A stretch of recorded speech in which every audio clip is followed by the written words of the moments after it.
इस वीडियो में हम उत्तराखंड के इतिहास यानी कि उत्तराखंड की हिस्ट्री से रिलेटेड कुछ इंपॉर्टेंट तथ्यों को जानेंगे। तो शुरू करते हैं। उत्तराखंड पुरातत्व की दिशा को आगे बढ़ाने का श्रेय यशवंत सिंह कटोच, यशोधर मठपाल, कांति प्रसाद, मदन भट्ट एवं शिव प्रसाद डबराल आदि विद्वानों को जाता है। उत्तराखंड का पुरातत्व का जनक हेनवुड को माना जाता है। हेनवुड ने 1856 में देवीधुरा के महापाषाणकालीन पुरावशेषों की खोज की थी। हरिद्वार के बहादुराबाद में ताम्र उपकरण एवं मृदभांड की खोज 1951 में हुई थी।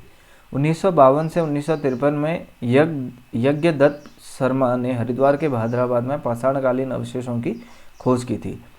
अल्मोड़ा की रामगंगा घाटी में पाषाणकालीन अवशेषों की खोज यशोधर मठपाल ने की। रामगंगा घाटी के नौला ग्राम में कपमार्क्स की खोज भी यशोधर मठपाल ने करी थी। मेहरू उडियार का संबंध भी रामगंगा घाटी से है। थोड़ा सा आगे बढ़ते हैं।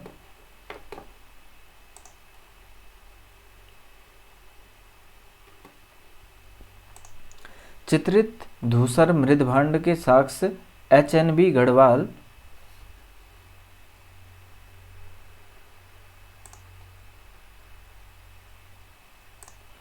चित्रित धूसर मृदभांड का साक्ष्य एच.एन.बी. गढ़वाल विश्वविद्यालय के पुरातत्व विभाग द्वारा श्रीनगर के थापली व उत्तरकाशी से प्राप्त हुए। कुमाऊं विश्वविद्यालय ने रानीखेत के पास धनखल गांव में 1998 ईस्वी को एम.पी. जोशी तथा डी.एस. नेगी के संरक्षण में उत्खनन कार्य शुरू करवाया। उत्तराखंड से प्राप्त लौह उपकरणों में सर्वाधिक प्राचीन उपकरण लौह फलक है। 5 ताम्र मानव आकृतियों की खोज 1999 में नैनीताल में हुई थी। मंगोली क्षेत्र में व खुटानी नाला से पाषाण युगीन अवशेष नैनीताल से प्राप्त हुए। 14 नर्तकों का सुंदर चित्रण कसार देवी शैलाश्रय अल्मोड़ा से प्राप्त हुए थे। वैदिक काल में उत्तराखंड में जित्सु जन का शासक था। त्रित्सु जन का शासक था। किसका शासक था? शासन था त्रित्सु जन का शासक था। आगे बढ़ते हैं। महास्म संस्कृति के बारे में जानेंगे हम थोड़ा सा आगे बढ़ के।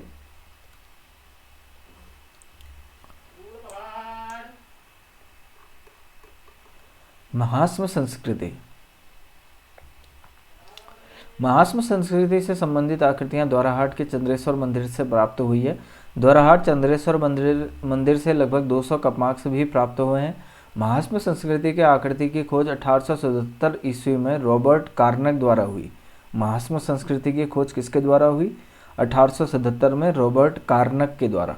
कपमार्क्स का संबंध महास्म संस्कृति से है, जिसका सर्वप्रथम बार उल्लेख कार्नक द्वारा किया गया था।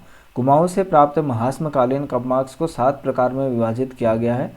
रामगंगा घाटी के नौला ग्राम में डॉक्टर यशोधर मठपाल ने 73 कपमार्क्स खोजे थे। देवीधुरा में कपमार्क्स की खोज डॉक्टर जोशी ने की थी। नयार घाटी में कपमार्क्स की खोज डॉक्टर कटोच ने की। ये थोड़ा बढ़ते हैं ऊपर को। इसके बाद है उत्तराखंड में पुरा प्रजातियां। कौल प्रजाति सबसे पहले। उत्तराखंड में आने वाली प्रथम प्रजाति समूह कौल को माना जाता है। कौल प्रजाति के लोग दिखने में कुरूप व बद्धे थे। साहित्य ग्रंथों में कौलों का वर्णन मुंड या सबर नाम से मिलता है। कौल प्रजाति नाग पूजा के साथ लिंग पूजा भी करते थे। कुमारी तथा कौल प्रजाति में मिलती है। कुमार कुमारी प्रथा कौल प्रजाति में मिलती है। इस प्रथा में भौटांतिक प्रभाव दिखता है। शिव प्रसाद डबराल कौल या मुंड को हिमालय क्षेत्र की प्राचीनतम जाति मानते हैं। इसके बाद आती है किरात प्रजाति। सबसे पहले कौल प्रजाति के बारे में हमने पढ़ा, अब हम पढ़ेंगे किरात प्रजाति के बारे में। किरात कौलों के बाद उत्तराखंड में किरातों का आधिपत्य हुआ। किरातों को किन्नर या कीर भी कहा जाता है। स्कंद पुराण में किरातों को भिल्ल कहा गया है। क्या कहा गया है? स्कंद पुराण में किरातों को भिल्ल कहा गया है। किरातों की भाषा या बोली मुंडा थी।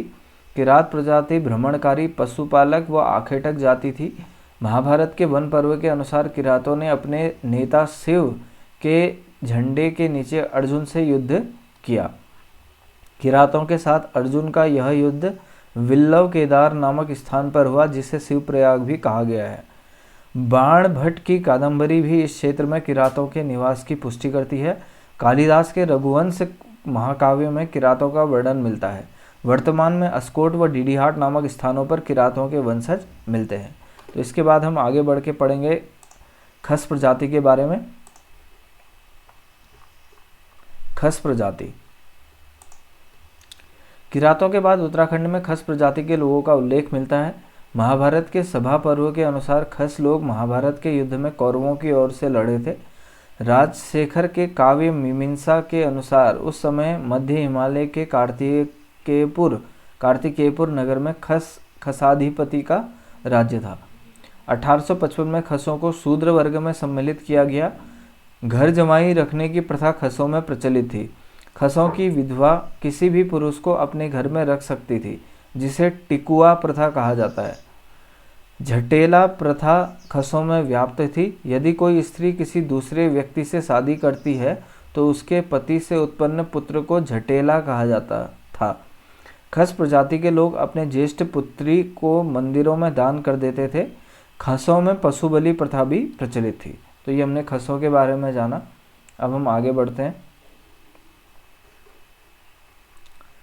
अब है भोटांतिक या सौका प्रजाति। भोटांतिक या सौका प्रजाति। सौका प्रजाति को एक व्यापारिक प्रजाति कहा जाता है। काली नदी घाटियों में रहने वाली भोटिया प्रजाति को सौका कहते हैं।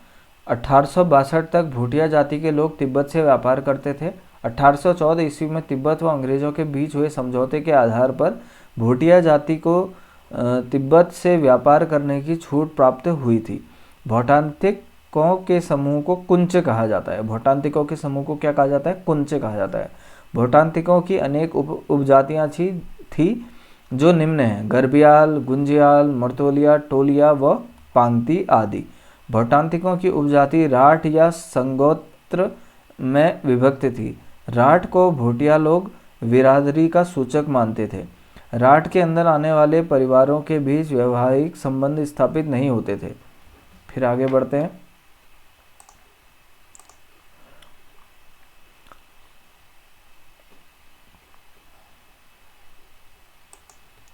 रड़बड़ प्रथा का प्रचलन दारमा व व्यास घाटी में रहने वाले भोटांतिकों में है। भोटिया लोग घूरमा देवता की पूजा वर्षा के देवता के रूप में करते हैं।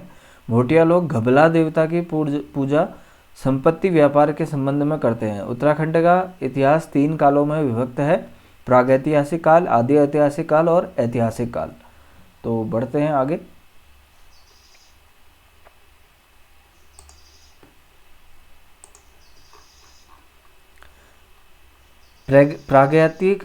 प्रागैतिहासिक स्थल ग्वारखा गुफा। तो ग्वारखा गुफा के बारे में हम जानेंगे।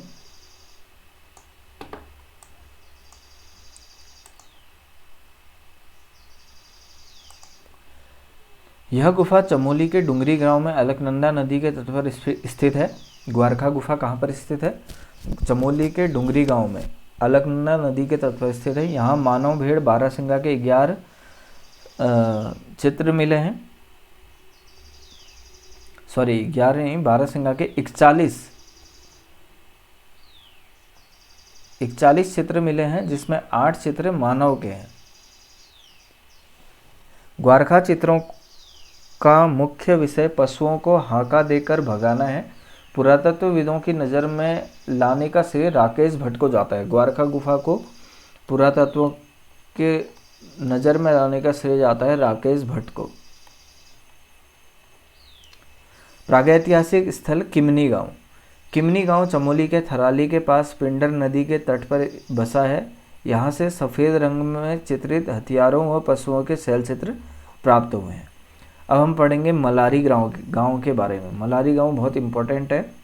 प्रागैतिहासिक स्थल मलारी गांव।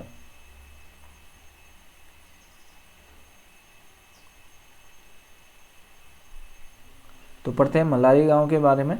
गढ़वाल विश्वविद्यालय ने 2021 तथा 1893 में मलारी गांव का सर्वेक्षण किया। यहाँ एक पशु का पूर्ण कंकाल मिला, जिसकी पहचान हिमालयी पशु जुबू के तौर पर हुई। जुबू। जुबू एक हिमालयन याक है, याक की तरह का एक जानवर है, जुबू के तौर पर हुई। मलारी गांव चमोली जिले से सुदूर तिब्बत सीमा पर स्थित है। यहाँ से 5.2 किलोग्राम का मुखावरण के साथ नरकंकाल व मिट्टी के बर्तन ये मिले हैं। यह बर्तन पाकिस्तान के स्वात घाटी से मिले शिल्प के समान है। शिव प्रसाद डबराल ने 1956 में यहाँ सवाधान की खोज की। राहुल सांकृत्यायन ने इस सवाधान को खस जाति का बताया। यहाँ काले व धूसर रंग से चित्रित मृदभांड भी मिले हैं। फिर आगे बढ़ते हैं। प्रागैतिहासिक स्थल लेथाप। अब हम लेथाप के बारे में जानेंगे थोड़ा सा। लेथाप अल्मोड़ा जिले में स्थित है। यहाँ लाल रंग से चित्रित 3 शैलाश्रय हैं। यहाँ के शैलाश्रय में मानव को शिकार करते तथा हाथ में हाथ डालकर नृत्य करते हुए दिखाया गया है। कहाँ पर दिखाया गया है ये? लेथाप में। लेथाप है कहाँ पर? अल्मोड़ा में। लेथाप अल्मोड़ा में है। यहाँ पर पे शैल चित्रों में मानव को शिकार करते तथा हाथ में हाथ डालकर नृत्य करते हुए दिखाया गया है। इसके बाद हम आगे बढ़ते हैं थोड़ा सा।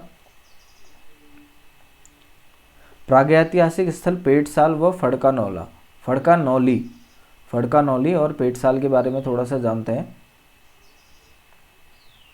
पेटसाल अल्मोड़ा जिले में स्थित है। यहाँ से कत्थई रंग के मानव आकृतियाँ प्राप्त हुई हैं। पेटसाल को 1889 ईस्वी तथा फड़कानौला की खोज 1985 में हुई थी। फड़कानौला की खोज कब हुई थी? 1985 में। फड़कानौला व पेटसाल स्थलों की खोज का श्रेय डॉक्टर यशोधर मठपाल को जाता है। ये दोनों स्थल सुयाल नदी प्रवाह में स्थित हैं। फड़कानौली से 3 शैलाश्रय प्राप्त हुए हैं। अल्मोड़ा के कालामाटी और मल्लापेनाली नामक स्थान पर भी प्रागैतिहासिक काल के चित्र मिले हैं। अब फल सीमा के बारे में पढ़ते हैं थोड़ा सा। फल सीमा के बारे में जानते हैं। प्रागैतिहासिक स्थल फल सीमा। अल्मोड़ा जिले में स्थित फलसीमा नामक स्थान से योग मुद्रा में मानव आकृतियां प्राप्त हुई हैं। फलसीमा में 2 चट्टानें हैं जिन पर 2 कपमार्क्स मिले हैं। प्रागैतिहासिक स्थल बनकोट। पिथौरागढ़ जिले में यहाँ से 8 ताम्र मानव आकृतियां मिली हैं। बनकोट के ताम्र पत्र आकृतियों की खोज 1889 ईस्वी में हुई थी। राज्य में ताम्र उपकरणों व बनकोट व भाद्राबाद स्थलों से प्राप्त हुए हैं। बनकोट ताम्रपत्र को अल्मोड़ा के राजकीय संग्रहालय में रखा गया है। तो इस वीडियो में हम इतना ही यहीं पर ख़त्म करेंगे। हुडली को अगले वीडियो में कवर करेंगे। हुडली को वैसे चलो हुडली भी कर लेते हैं। हुडली कर लेते हैं हुडली को। प्रागैतिहासिक स्थल हुडली। हुडली से शैल चित्रों में नीले रंग का प्रयोग किया है। हुडली उत्तरकाशी के यमुना घाटी में स्थित है। अगले वीडियो में हम आदि ऐतिहासिक काल को शुरू करेंगे। तो इस वीडियो में इतना ही।